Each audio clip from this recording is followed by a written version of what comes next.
नमस्कार, हमारे YouTube channel Kaushik classes में आपका स्वागत है। आज हम फिर से अलंकार लेकर आए हैं। शब्द अलंकार मैं आपको विस्तार से समझा चुकी हूँ। आशा करती हूँ कि आपको समझ में आ गया होगा और अर्थ अलंकार की परिभाषा तथा उसके भेद मैंने आपको बताए हैं, तो आज हम उन्हें विस्तार से समझेंगे। तो चलिए हम शुरू करते हैं। इसमें 4 भेद बताए थे मैंने आपको कि उपमा अलंकार, रूपक अलंकार, उत्प्रेक्षा अलंकार, मानवीयकरण अलंकार, ये अर्थ अलंकार के अंदर आते हैं। तो पहले हम उपमा अलंकार की परिभाषा जानते हैं। उपमेय की तुलना उपमान से करना उपमा अलंकार कहलाता है। आप दूसरी परिभाषा समझे इसको विस्तार से कि एक दूसरे से भिन्न जातियों के 2 पदार्थों की परस्पर तुलना करना उपमा अलंकार कहलाता है। अब इसके एक एक करके आप परिभाषा समझेंगे। उपमेय की परिभाषा क्या होगी? जिस वस्तु की किसी दूसरी श्रेष्ठ वस्तु से तुलना की जाए या उसका वर्णन किया जाए तो वो उपमेय कहलाता है। और उपमान है आपका उपमेय की तुलना जिस श्रेष्ठ वस्तु से की जाती है उसे उपमान कहते हैं। और इसमें वाचक शब्द भी मिलते हैं आपको। ये सबसे बड़ी पहचान होती है इसमें आपका कि आपको दोनों की जब तुलना की जाती है, समानता प्रकट की जाती है, तो वहाँ पर सा, सी, सम, भांति, जैसा, जैसे आदि वाचक शब्द मिलते हैं। कि कहने का तात्पर्य ये सबसे बड़ी पहचान है उपमा अलंकार की।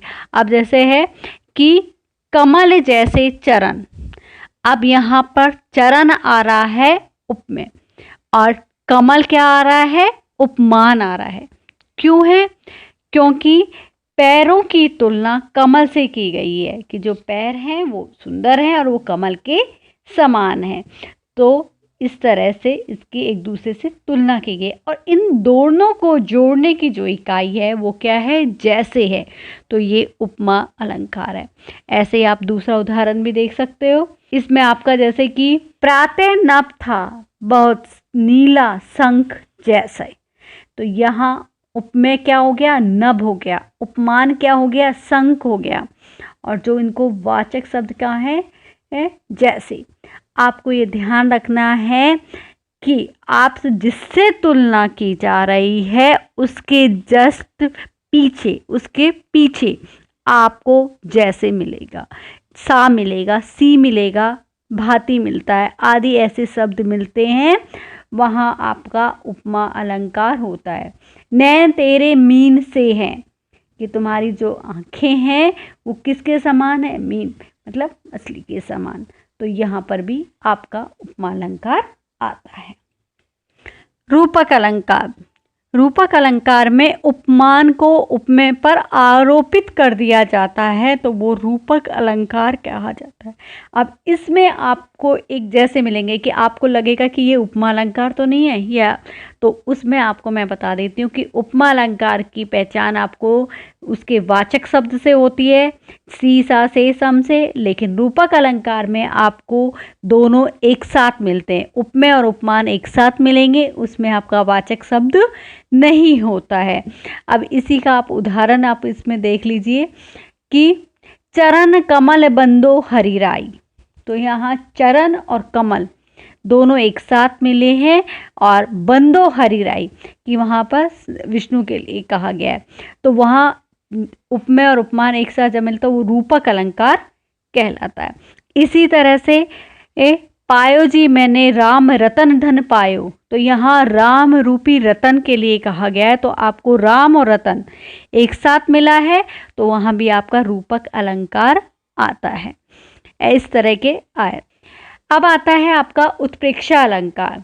उत्प्रेक्षा अलंकार में जहाँ उपमेय और उपमान की समानता के कारण और उपमेय उपमान की संभावना या कल्पनाएं की जाती हैं वहाँ उत्प्रेक्षा अलंकार आता है। कहने का तात्पर्य कि जहाँ पर कोई संभावना हो कि ऐसा होगा या कल्पनाएं की कि मानो मैं ऐसा हूँ कि मानो मैं कलेक्टर बन जाऊँ या मानो एसपी हूँ। तो वहाँ पर जब आके मैं ऊंचाइयों को छूं, तो जहाँ कल्पनाएं करते हैं या संभावनाएं व्यक्त होती हैं, तो वहाँ उत्प्रेक्षा अलंकार आता है।